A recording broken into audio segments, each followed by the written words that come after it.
नमस्कार, मैं हूं प्रदीप कुमार। आप देख रहे हैं पॉलिटिकल आइडिया। पॉलिटिकल आइडिया के आज के इस अंक में आप सभी दर्शकों का बहुत बहुत स्वागत है। मित्रों, आज हम बात कर रहे हैं पप्पू यादव की। राहुल गांधी की वोटर अधिकार यात्रा सीमांचल में प्रवेश कर चुकी है। राहुल गांधी सीमांचल जब पहुंचे हैं तो सीमांचल में कांग्रेस पार्टी का सबसे बड़ा चेहरा पप्पू यादव, जिसने न केवल पार्टी के नाम पर अलग अलग दलों से चुनाव लड़कर एमएलए और एमपी बनते रहे, बल्कि कई बार निर्दलीय उम्मीदवार के रूप में भी उन्होंने चुनाव जीतने में सफलता पाई है। मतलब पप्पू यादव वो चेहरा है सीमांचल में जो किसी पार्टी का मोहताज नहीं रहा। लेकिन आज कांग्रेस पार्टी में भी नहीं है, कांग्रेस पार्टी में भी आधिकारिक रूप से पप्पू यादव नहीं है, लेकिन फिर भी एक तरफा प्यार दुलार राहुल गांधी के लिए, प्रियंका गांधी के लिए, कांग्रेस पार्टी के लिए। हाँ, ये बात सही है कि पप्पू यादव की पत्नी रंजीता रंजन पहले लोकसभा में फिर बाद में राज्यसभा में कांग्रेस पार्टी की बड़ी नेता हैं, लेकिन पप्पू यादव लगातार एक तरफा प्यार दुलार दिखा रहे हैं। राहुल गांधी भी दिखाते हैं, ऐसा नहीं है, राहुल गांधी ने भी सम्मान देने में कहीं कोई कमी नहीं किया है। पप्पू यादव अपनी तरफ से लगातार केवल राहुल गांधी से ही नहीं बल्कि कांग्रेस पार्टी से ही नहीं बल्कि लगातार तेजस्वी यादव के साथ भी अपना संबंध सुधारना चाहते हैं। आप याद कीजिए, राहुल गांधी की जो वोटर अधिकार यात्रा की शुरुआत विगत 17 अगस्त को हुई थी सासाराम में। सासाराम में उस यात्रा को हरी झंडी दिखाने के लिए आरजेडी के सुप्रीमो लालू प्रसाद यादव भी पहुंचे थे। लालू प्रसाद यादव की गाड़ी रुकी, सबसे पहले पप्पू यादव वहां पहुंचे और लालू प्रसाद यादव का पैर छूकर आशीर्वाद लिया अपनी तरफ से। आप याद कीजिए, लोकसभा चुनाव के दौरान भी, लोकसभा चुनाव के दौरान जब दिल्ली में कांग्रेस पार्टी में शामिल होकर पप्पू यादव पटना लौटे थे तो सबसे पहले राबड़ी आवास गए थे लालू प्रसाद यादव से आशीर्वाद लेने के लिए, तेजस्वी यादव से मिले थे और एक बयान दिया था जो पब्लिक डोमेन में है कि तेजस्वी मेरा छोटा भाई है। ठीक है, और इस प्रकार से ये वर्तमान परिस्थिति है। लेकिन फिर भी उसके बावजूद आप देख लीजिए, लगातार पप्पू यादव से दूरी, मतलब ये जो तकरार है तेजस्वी यादव की, वो नहीं माफ करने का जो एटीट्यूड है वो लगातार बना हुआ है, लगातार बना हुआ है। कन्हैया कुमार लगातार राहुल गांधी के साथ हैं, तेजस्वी यादव के भी साथ हैं। कन्हैया कुमार स्वीकार्य हैं, पप्पू यादव स्वीकार्य नहीं है। कारण क्या, इसको हम जानने का प्रयास करते हैं आज। ठीक है, दूसरा सबसे पहले यह समझने का प्रयास करते हैं कि पप्पू यादव के अगर कांग्रेस के मंच पर चढ़ने में अगर देरी हुई तो पप्पू यादव क्या कोई दूसरा फैसला भी ले सकते हैं? क्या विकल्प है पप्पू यादव के समक्ष? तो सबसे पहले इस बात को समझिए मित्रों कि जिधर से आज से 3 दिन तक कंप्लीट राहुल गांधी की ये वोटर अधिकार यात्रा सीमांचल से गुजरने वाली है।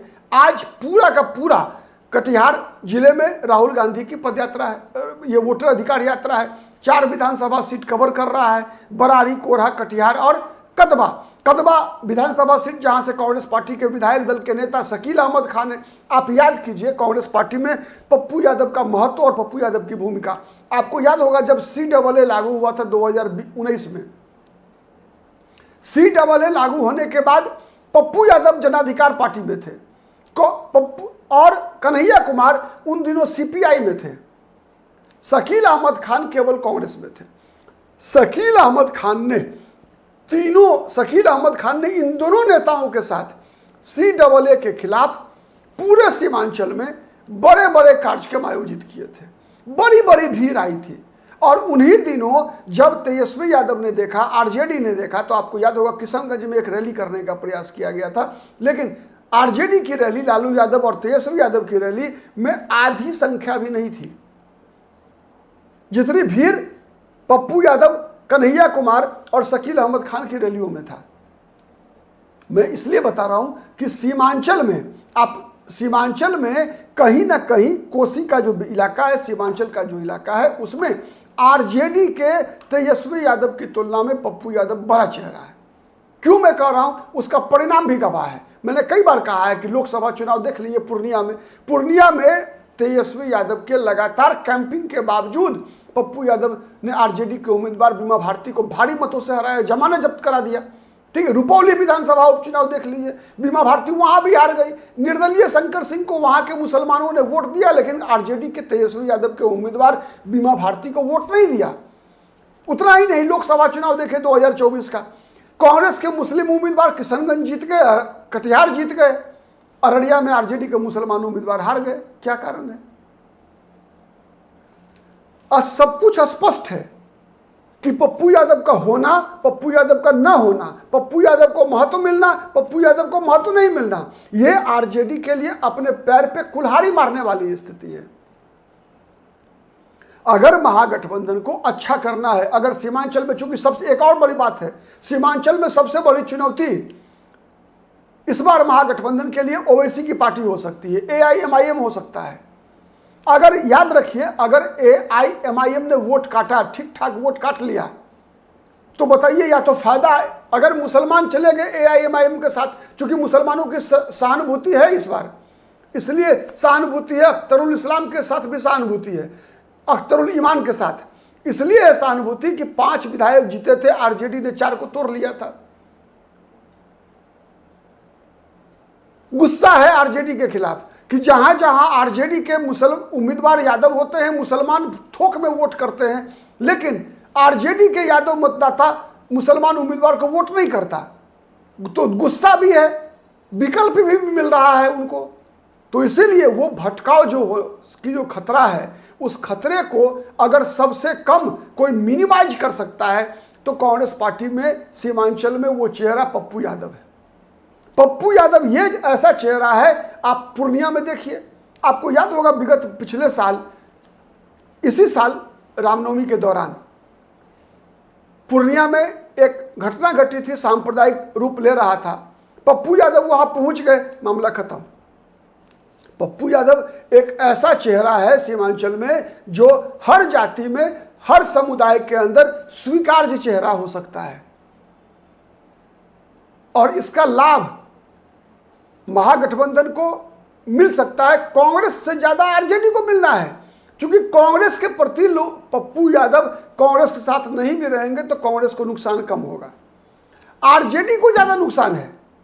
इसलिए कि ये जो गुस्सा है, ये जो टूटे हैं लोग, वो आरजेडी से टूटे हैं, कांग्रेस से कोई नाराजगी नहीं है, नाराजगी आरजेडी से है, नाराजगी तेजस्वी यादव से है।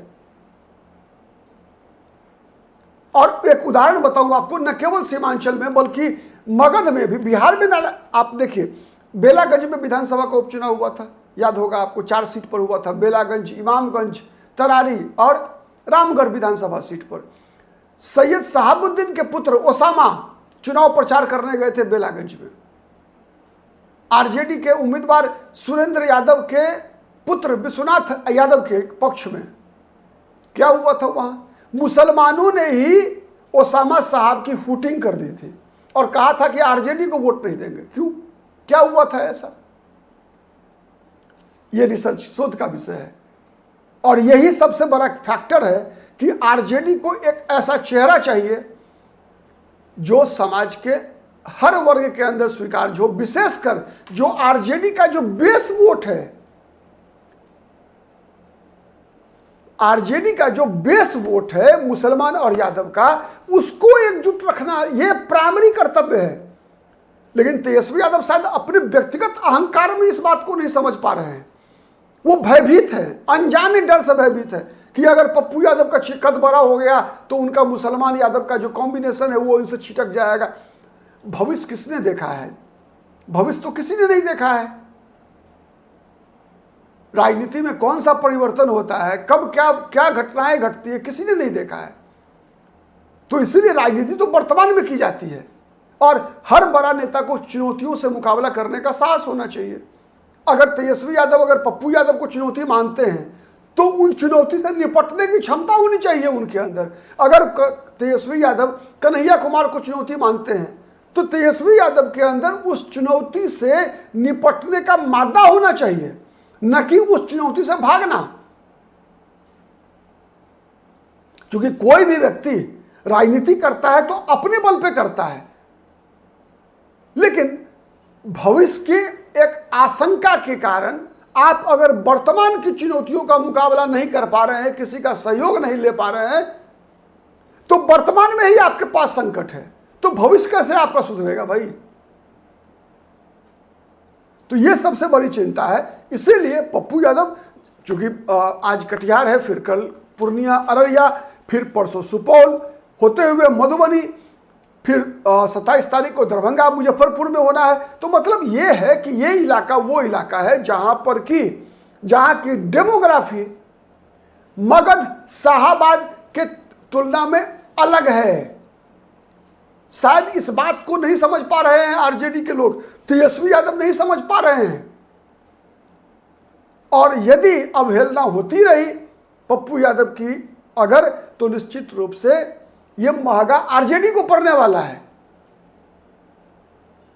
लेकिन अहंकार है, स्वीकार नहीं है। तो अब देखना है कि यह अहंकार खत्म होता है, स्वीकार बढ़ता है। आने वाले दिन में पता चलेगा। हमारा तो काम है एक राजनीतिक शास्त्र के विद्यार्थी के रूप में कि हर घटना का, हर राजनीतिक दल का, हर राजनीतिक चेहरे का, उसके इशारों को समझे, उसके बयानों को समझकर, उसके संकेतों को समझकर, उसका विश्लेषण लेकर आपके समक्ष आना। हमारा वीडियो आपको कितना पसंद आता है ये आप बताइएगा, कमेंट करके बताइएगा। अब तक यदि अगर चैनल को सब्सक्राइब नहीं किया है तो प्लीज़ सब्सक्राइब कर लीजिए। आज के लिए इतना ही, नमस्कार।